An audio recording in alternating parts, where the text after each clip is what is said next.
Hello students, आज का जो ये वीडियो है ये इससे प्रीवियस वाली वीडियो की कंटिन्यूशन में ही है कि जिसका टाइटल था कि बेसिक क्वेरीज ऑफ माईएसक्यूएल या बेसिक कमांड्स ऑफ माईएसक्यूएल। ये video class specifically class 12th के आईपी और सीएस के सब्जेक्ट के लिए है। सीएस और आईपी दोनों में ही हमने कल वाली वीडियो में बताया था कि एक बहुत बड़ा वेटेज रखते हैं माईएसक्यूएल का टॉपिक, जिसमें आईपी में वो 25 मार्क्स का वेटेज रखता है बोर्ड एग्ज़ाम में और सीएस में 20 मार्क्स का। जिसमें हमने कल आपको ये क्वेरी दिखाई थी कि कमांड्स जिन्हें हम बोलते हैं, पहली कमांड क्रिएट डेटाबेस थी कि हम किस तरह से क्रिएट करें एक डेटाबेस को, शो कैसे करें उसको लिस्ट में और फिर उस डेटाबेस को यूज़ कैसे करें। आफ्टर दैट हम उस डेटाबेस के अंदर आ जाते हैं और एक टेबल क्रिएट करते हैं। टेबल क्रिएट करने के बाद हम उस टेबल को डिस्क्राइब करके भी देख सकते हैं कि हमने किस तरह की टेबल क्रिएट करी है और उसके अंदर डेटा डालते हैं और फिर उस डेटा को फैच करते हैं। ये काम हमने करे थे। अब मैं आपको दिखाता हूँ कि कैसे हमने कल ये सब चीज़ें करी थी। और ये मेरा माईएसक्यूएल है, जूम कर लेता हूँ मैं। शो डेटाबेसेस में आप देखिए हमने जो कल डेटाबेस बनाया था उसका नाम था CSIP। तो आज मैं इसे यूज़ करूँगा CSIP और डेटाबेस चेंज हो गया। अब मैं यहाँ पे शो टेबल्स करता हूँ। तो जो कल हमने एक टेबल बनाई थी TB1 नाम से, वो यहाँ पर बनी हुई है। मुझे अगर इसके अंदर डेटा देखना है कि क्या डेटा पड़ा हुआ है तो मुझे लिखना है सेलेक्ट स्टार फ्रॉम TB1 और लास्ट में देखिए मैंने एंटर प्रेस कर दिया तो ये अभी एक ही लाइन चल रही है, यहाँ पे एरो आ गया। इट मीन्स कि अभी हम उसी लाइन में कंटिन्यू कर रहे हैं। तो लाइन को एंड करने के लिए, ये डिनोट करने के लिए कि मैं लाइन एंड कर रहा हूँ, यहाँ पे हमें सेमीकोलन पुट करना होता है और हमने एंटर प्रेस किया तो सी के टेबल हमारे सामने आ गई माईएसक्यूएल की जो हमने कल बनाई थी। अगेन इसके अंदर अगर हमें डेटा डालना है तो हम लिखेंगे इंसर्ट इनटू TB1 और उसके बाद हम लिखेंगे वैल्यूज़ और वैल्यूज़ के बाद SR नंबर के प्लेस पर मैं 3 दे देता हूँ।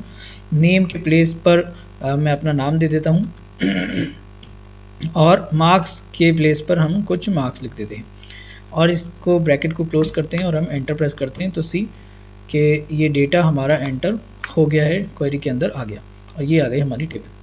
सी आज जो क्वेरी हमें देखनी है वो ये है कि हमें अपडेट कैसे करना है, किसी भी कमांड में अपडेट कैसे करना है डेटा। फॉर एग्जांपल यहाँ पे मार्क्स गलत हमने एंटर कर दिए या कोई गलत एंट्री हो गई तो हमें किस तरह से अपडेट करें, उसके अंदर चेंजेस कैसे लाएं। ठीक है, तो उसके लिए हम क्वेरी जो यूज़ करेंगे दैट इज़ अपडेट। ये अपडेट क्वेरी है।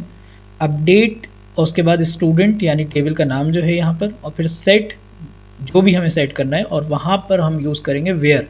ये वेयर एक क्लॉज है कि जिसकी हेल्प से हम एक कंडीशन लगाएंगे। तो मैं अभी आपको शो करके दिखाता हूँ कि कैसे करना है। फॉर एग्ज़ाम्पल यहाँ पर जो टेबल है इसमें XYZ हुआ है सीरियल नंबर 1 पे, और मुझे वहाँ पर अपना नाम या इस टेबल में उसका नाम चेंज करना है। तो फिर मैं लिखूँगा अपडेट। अपडेट के बाद हम टेबल का नाम लिखेंगे TB1 और सेट लिखने के बाद हम करेंगे set name is equal to हम कर देते हैं फॉर एग्ज़ाम्पल सऊद, और इसके बाद हम लिखेंगे where SR is equal to 1। इसका क्या मतलब है? इस लाइन का मतलब है अपडेट करो TB1 को और क्या सेट करना है उसमें, नेम सेट कर दो सऊद। कहाँ पर? जहाँ पर SR नंबर 1 है, मतलब यहाँ पर पहली लाइन में जहाँ पर XYZ है नेम, वहाँ पे इस लाइन के बाद अपडेट हो जाना चाहिए। जब मैंने एंटर प्रेस किया सी कि यहाँ पे हम आ जाते हैं और इसके बाद मैं एंटर प्रेस करता हूँ तो देखिए क्वेरी ओके, 1 रो अफेक्टेड, रो मैच्ड, 1 चेंज, 1 वार्निंग। ठीक है, मैच्ड 1 और वार्निंग 0 है हमारे पास। अब इसके बाद हम चेक करते हैं तो आप देखिए कि यहाँ पर रो 1 पे सऊद नाम आ गया है इंस्टीड ऑफ XYZ। तो ये थी हमारी अपडेट क्वेरी। अब इसके बाद अगर हमें कोई रो डिलीट करनी है तो डिलीट फ्रॉम और स्टूडेंट, यानी हमारे केस में टेबल का नाम TB1 है, हम लिखेंगे डिलीट फ्रॉम TB1 और वहाँ पे हम एक स्पेसिफिक कंडीशन लगाएंगे और उसके बाद ड्रॉप टेबल। अभी मैं बताता हूँ कि ड्रॉप और डिलीट में क्या डिफरेंस होता है। अब हम यहाँ पे एक काम करते हैं कि हमें यहाँ पर ये सेकंड वाली जो रो है ये डिलीट करनी है। लेट्स से तो हम लिखेंगे डिलीट फ्रॉम TB1। अगर हम ये लिख के एंटर प्रेस कर देंगे तो हमारी पूरी टेबल का सारा डेटा डिलीट हो जाएगा। लेकिन हम क्या करेंगे, यहाँ पे लिखेंगे delete from TB1 where SR is equal to 2। कौन सी रो डिलीट करनी है कि जहाँ पर सीरियल नंबर क्या है 2 है। एंटर प्रेस करता हूँ, देखिए query okay, 1 row is affected. और अब हम जब चेक करेंगे तो हमारे पास सेकंड वाली जो रो थी वो डिलीट हो चुकी है और 1 के बाद डायरेक्टली रो जो SR नंबर है वो 3 है। अब हम यहाँ पे एक और काम कर सकते हैं कि हम अपडेट कर दें इसका SR नंबर। तो हम अपडेट करते हैं, update TB1 set SR is equal to 2 where SR is equal to 2 where SR is equal to 3। तो जहाँ पर SR 3 है वहाँ पे 2 हो जाए।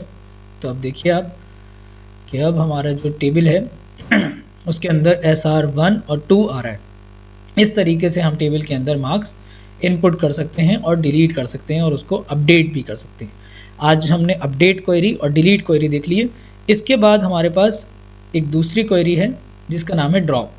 ड्रॉप कमांड से क्या होगा या ड्रॉप क्वेरी से क्या होगा कि हमें अगर जब टेबल के अंदर से कोई डेटा डिलीट करना है तो वहाँ पर हम यूज़ करेंगे डिलीट। तो कोई रो डिलीट करनी है टेबल की तो डिलीट कमांड यूज़ होगी। और अगर पूरी टेबल ही डिलीट करनी है या पूरा डेटाबेस ही डिलीट करना है तो फिर हम ड्रॉप कमांड को यूज़ करते हैं, ड्रॉप क्वेरी को यूज़ करते हैं। और मैं आपको करके दिखाता हूँ ऐसे। यहाँ पर हम एक काम करते हैं, हम एक ये वाली टेबल डिलीट नहीं कर रहे, क्रिएट कर लेते हैं एक टेबल, क्रिएट टेबल TB2। और यहाँ पर हम एक टेबल बना लेते हैं जिसमें हम SR इसका इंटीजर रख लेते हैं हम कॉमा DOB या हम यहाँ पर रख लेते हैं नेम और कैर में हम 5 साइज़ दे देते हैं या 30 दे देते हैं साइज़। और ये एक टेबल हमने क्रिएट कर दी। टेबल क्रिएट करने के बाद हम इसमें डेटा डाल देते हैं, इंसर्ट इनटू TB2 और वैल्यूज़। SR की जगह पे हम 1 डालते हैं, नेम की जगह पे हम डाल देते हैं फॉर एग्ज़ाम्पल राम। अब देखिए यहाँ पर एक एरर आ रही है और वो क्या है कि मैंने जो टेबल क्रिएट करी है वहाँ पे SR बनाया है, इंसर्ट की स्पेलिंग मैंने गलत कर दी यहाँ पे। तो इंसर्ट इनटू TB1। अब मैं सेलेक्ट क्वेरी चलाता हूँ और हम देखते हैं कि देखिए यहाँ पर हमारे पास ये टेबल आ गई। और जब मैं शो टेबल्स की क्वेरी चलाऊँगा तो हमारे पास 2 टेबल्स शो कर रही हैं। अब मुझे इनमें से एक टेबल डिलीट करनी है तो हम ड्रॉप यूज़ करेंगे, ड्रॉप टेबल TB2 सी क्वेरी ओके हो गई। और अब हम जब शो करेंगे टेबल्स तो हमारे पास ओनली एक ही टेबल बची है। तो ड्रॉप कमांड और डिलीट कमांड में क्या डिफरेंस है कि जब हमें कोई स्पेसिफिक रो डिलीट करनी होती है या रोज डिलीट करनी होती हैं टेबल में से तो हम डिलीट कमांड यूज़ करते हैं।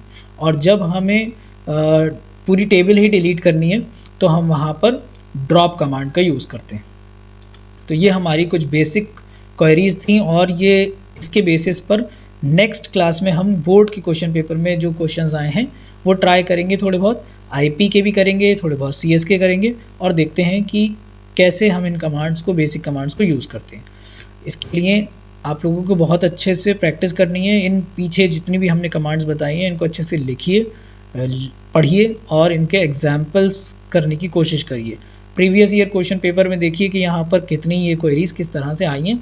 बहुत बड़ा वेटेज है और 1 लाइन आंसर में आपको बहुत अच्छे मार्क्स सिक्योर करने का मौका मिलता है। इसमें मार्क्स कट नहीं होते हैं ईज़िली, स्कोरिंग सब्जेक्ट हैं दोनों। तो अच्छे से प्रैक्टिस करिए, एग्ज़ाम अभी दूर है। और एक बार मैं यहाँ पे रिवीजन आप लोगों को करा देता हूँ कि हमने क्रिएट डेटाबेस देखा, कैसे किसी डेटाबेस को क्रिएट करें, होता क्या है database, the place where data is stored.